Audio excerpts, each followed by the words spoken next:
although on a daily basis I work at a level and have worked at a level for a long, long time where the injustice of this society and the structural violence keeps people in terrible, terrible spaces.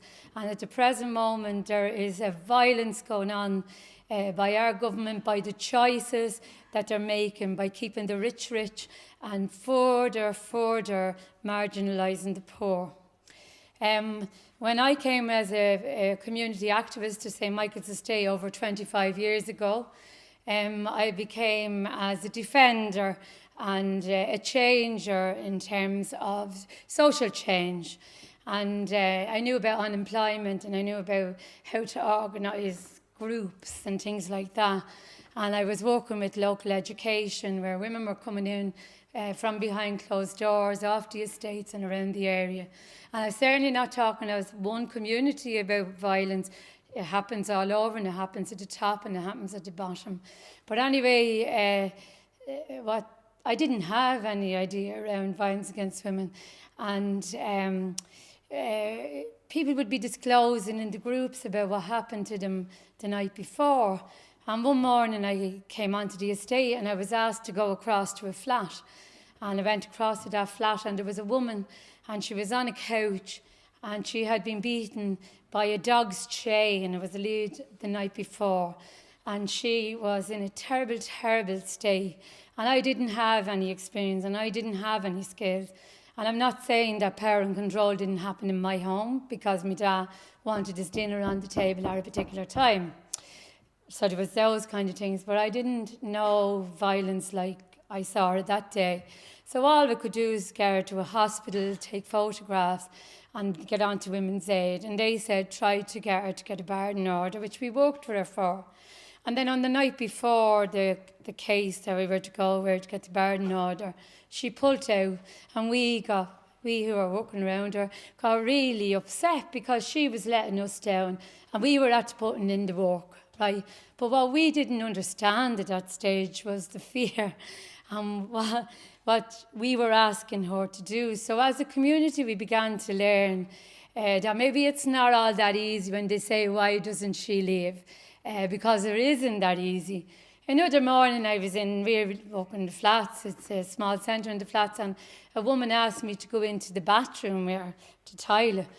And she pulled up her jumper and she showed me that her breast was black and blue.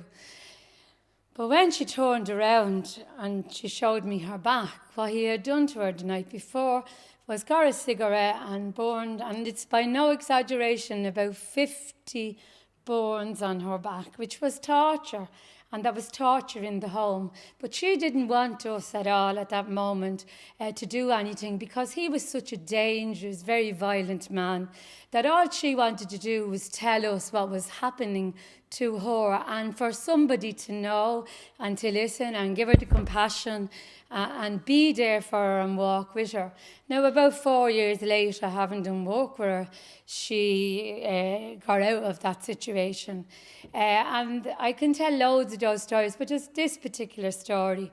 On the 28th of December in 1991, Mary Bailey, who was a volunteer in our centre and she'd been a participant, she went to help a woman friend who was a participant as well, whose husband was beating her on the street. So she was trying to intervene.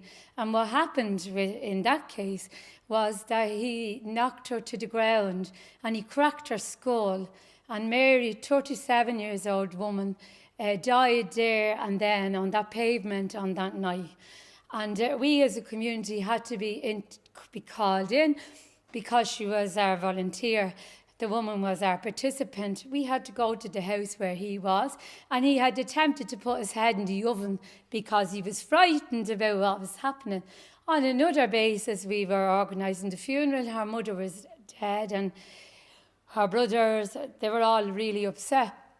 And that man came into that church. He went up by that coffin, he stood at that graveside, and he was very disconnected. And what we learned as a community in those days and through all the days that we're working with it is that not all men, and I am certainly saying not all men, Not all men do that, but there are some men who do that. And when they lose control, they kill. And we learned as a community, that was the turning point of what we had to do. We had to look at how can a community defend its women in the homes who has experienced that. And it isn't to send a woman around 10, 12 different places. So we had to begin to devise how to get all people working together to change the system there, where the police, when they're called, that they should come, where when the health nurses go in and witness violence, they should be connected, where there should be a space where people can actually tell their story and make their own decisions or develop safety plans, and where there should be an outrage when women are killed. We made an exhibition called Once Is Too Much. It stood in the Museum of Modern Art and it travelled Ireland for eight years. We made an installation of 11 that had lilies, and the idea of the lilies was that to keep the woman fresh in the mind of the people. And when we finished after, say, 2 years, there was 29 lilies. I asked today how many women have died since 1996 January, and how many have died is 186.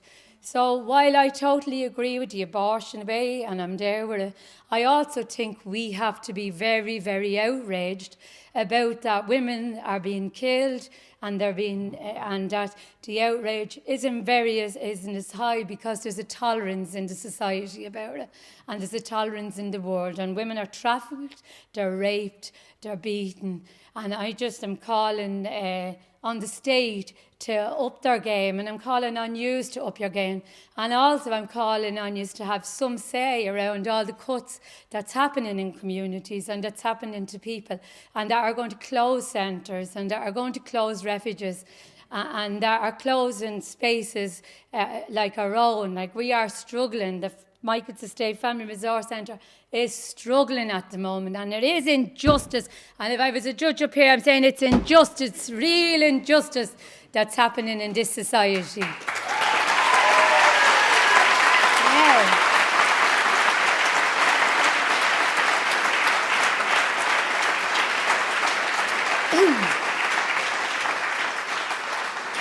Now they'll give me another 2 minutes because they asked me to sing.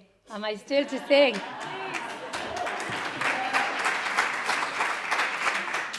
And I thought I'd sing you the pigeon song, because the pigeon song is about hope and it's about the working class as well. And I always sing, and my ma says, oh no, not the pigeon song. Okay. In the West End of Derby, there lives a working man. He said he can't fly, but his pigeons can. And when I set them free, it's just like part of me gets lifted up on chide wing. Charlie Hudgen's pigeon loft was down the yard of a rented house in Brook Street, where life was hard. But Charlie had a dream, and in 1913 he bred a pigeon that made his dreams come true. There was going to be a champions race from Italy. He got out the maps of the land and sea. Charlie, I'll lose that bird. But Charlie never heard. He put in a basket and he sent it off to Rome. On the day of the big race, a storm blew in. 1,000 birds were swept away and never seen again. Charlie, we told you so. Surely by now you know, when you're living in the West End, not many dreams come true. Yeah, I know, but I have to try. A man can crawl around, or he can learn to fly. And when you live round here, the ground seems oh so near. Sometimes I need a lift from victory. He went down the local pub with his mates for a pint or two.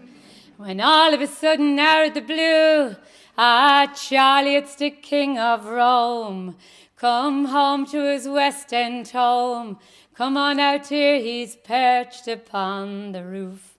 Come on down, your majesty. I knew you'd make it back to me. Come on down, you King of Rome. You've made my dreams come true. La lucha continua.